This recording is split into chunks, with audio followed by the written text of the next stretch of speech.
వాహిని TV ప్రేక్షకులందరూ నమస్కారం. నేను మీ రమేష్ పోతరాజు. సాయంకాలం వార్తలు ఒకసారి చూద్దాం. మనం ఈరోజు డే మొత్తం మనం అప్డేట్స్ చెప్పుకుంటూ వచ్చినాం కదా. పొద్దున వరకు అయితే కుమారి ఆంటీ ట్రెండింగ్లో ఉంది. కానీ సాయంకాలం వచ్చేసరికి కాంగ్రెస్ పార్టీకి సంబంధించిన ఒక వార్తలు వచ్చి మనం కాంగ్రెస్ ఎంపీ అభ్యర్థుల దరఖాస్తు ఫామ్ ఇదే, కండిషన్లు ఇవే, రైట్. ఎంపీ ఎన్నికలు దగ్గర పడుతున్న నేపథ్యంలో కాంగ్రెస్ పార్టీ అయితే ఎన్నికల కసరత్తును అయితే మొదలుపెట్టింది. ఎంపీ ఎన్నికలకు సంబంధించి ఎంపీ క్యాండిడేట్లకు సంబంధించి ఆస్పిరెంట్స్ ఎవరైనా ఉంటే వాళ్ళ దగ్గర నుంచి దరఖాస్తులు అయితే స్వీకరిస్తుంది. ప్రచారం కూడా మొదలు పెడతామని ముఖ్యమంత్రి రేవంత్ రెడ్డి కూడా చెప్పేసిన పరిస్థితి చూసినాం. అయితే వీళ్ళు ఏం చేస్తారు, వచ్చే నెల 3వ తేదీ వరకు గాంధీ భవన్లో ఏర్పాటు చేసిన స్పెషల్ కౌంటర్లో వీటిని స్వీకరించనున్నారు. ఈ మేరకు దరఖాస్తు ఫామ్ను పార్టీ విడుదల చేసింది.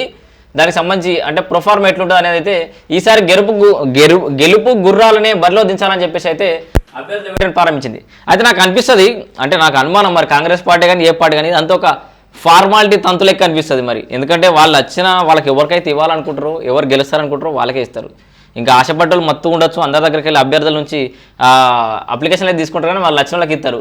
మరి అట్లా ఇచ్చడానికి డబ్బులు ఎంత తీసుకుంటారో నాకైతే తెలియదు ఇప్పటిదాకా. ఏంది ఇది, అసెంబ్లీ ఎన్నికల మాదిరిగానే లోక్సభకు పోటీ చేసే అభ్యర్థుల నుంచి ఫీజు డిపాజిట్ కోరుతోంది.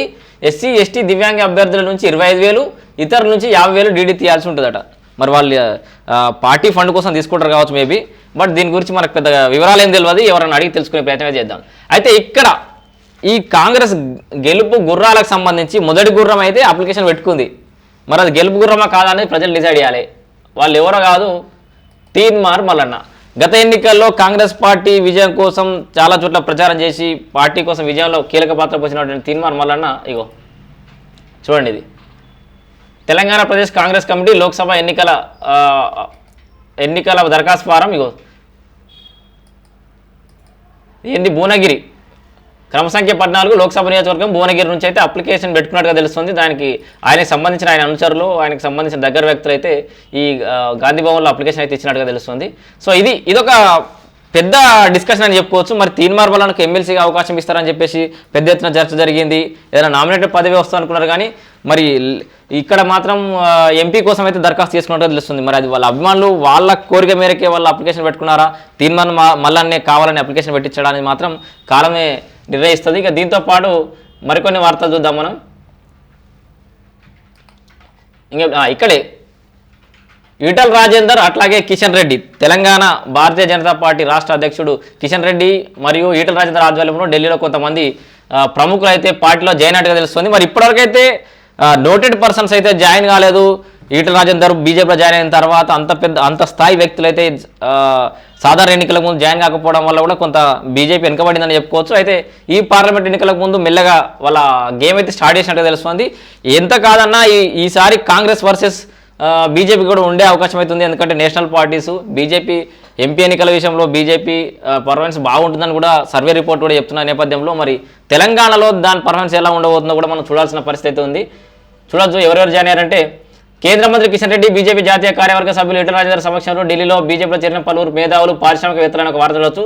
తాండ్ర వినోద్ రావు, అట్లాగే పైడి ఎల్లారెడ్డి, గాండే సుధాకర్ వీళ్ళందరూ కూడా భారతీయ జనతా పార్టీ చేరారు. వాళ్ళకు సంబంధించి రకరకాల సంస్థల్లో రంగాల్లో వాళ్ళు నిష్ణాతులుగా ఉన్నారు. ఇంకా ఇది ఇంకో వార్త అయితే మరో వార్తకి వెళ్ళిపోదాం మనం.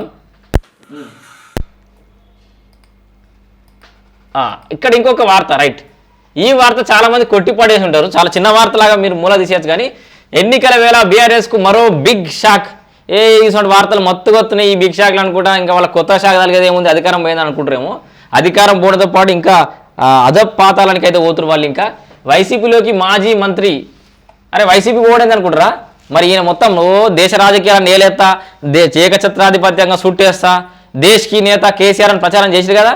మరి ఇక మహారాష్ట్ర అయిపోయింది, మట్టి కొట్టుకపోయింది.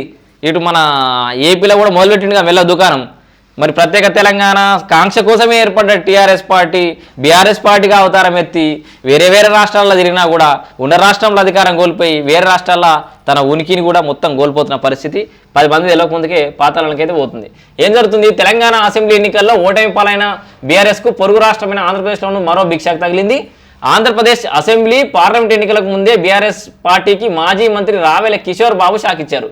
కిషోర్ బాబు ఏమన్నాడు చూద్దాం ఒకసారి. జగన్ పార్టీలో జాయిన్ అయిపోయాడు. ఇగో తెలంగాణ చూస్తే అభివృద్ధిలో కానీ ప్రగతిలో కానీ సంక్షేమంలో కానీ సకల జనుల సంక్షేమం కానీ భారతదేశానికే తలమానికంగా ఆదర్శంగా నిలబడింది కేసీఆర్ గారి నాయకత్వం. రిటైర్డ్ ఐఏఎస్ పార్థసారథి తదితర ప్రముఖ నేతలు. టీఆర్ఎస్ పార్టీ తెలంగాణ రాష్ట్రాన్ని మొత్తం రైతును రాజుగా చేసింది కేసీఆర్ పార్టీ అని చెప్పేసి ఈ రావెల కిషోర్ చెప్తున్న పరిస్థితి.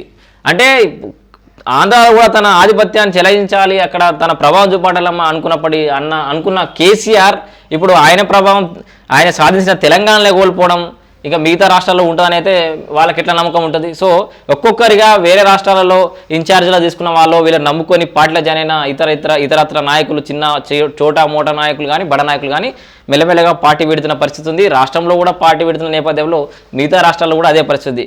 సో నిజంగా ఇది రేపు పొద్దుగలనే ఎమ్మెల్యేగా ప్రమాణ స్వీకారం చేయబోతున్న కేసీఆర్కు ఇది కూడా ఒక బ్యాడ్ న్యూస్ అని చెప్పొచ్చు. అంటే ఎన్నిక ఫలితాలతో మొదలైన ఈ బ్యాడ్ న్యూస్లు వాళ్ళకు వరుస పెట్టి వస్తూనే ఉన్నాయి. అయినప్పుడు కూడా వాళ్ళ ధోరణి అనేది మారట్లేదు. రేపే అనుకుంటా, రేపు కేసీఆర్ గారు స్పీకర్ సమక్షంలో ప్రమాణ స్వీకారమే చేయబోతున్నారు. అయితే ఇక్కడ ఒక బిగ్గెస్ట్ చర్చ ఏం జరుగుతుందంటే ప్రమాణ స్వీకారం చేసి సైలెంట్గా వచ్చి ప్రమాణ స్వీకారం చేసి వెళ్ళిపోతారా? ఇన్ని రోజులుగా ఓటమి చెందిన తర్వాత ఇప్పటివరకు ప్రజలను ఉద్దేశించి ఎక్కడ కూడా మాట్లాడలేదు, ప్రసంగించలేదు. మరి ఈ ఓటమి తర్వాత ఇప్పుడు ఎమ్మెల్యే గెలిచింది కాబట్టి అక్కడ ప్రమాణ స్వీకారం చేస్తుంది కాబట్టి అయిపోగానే మీడియా బ్రీఫింగ్ చేస్తాడా లేదా సైలెంట్గా తన ఫామ్ హౌస్కి వెళ్ళిపోతాడా అనేది కూడా $1 బిలియన్ ప్రశ్నగా ఉంది.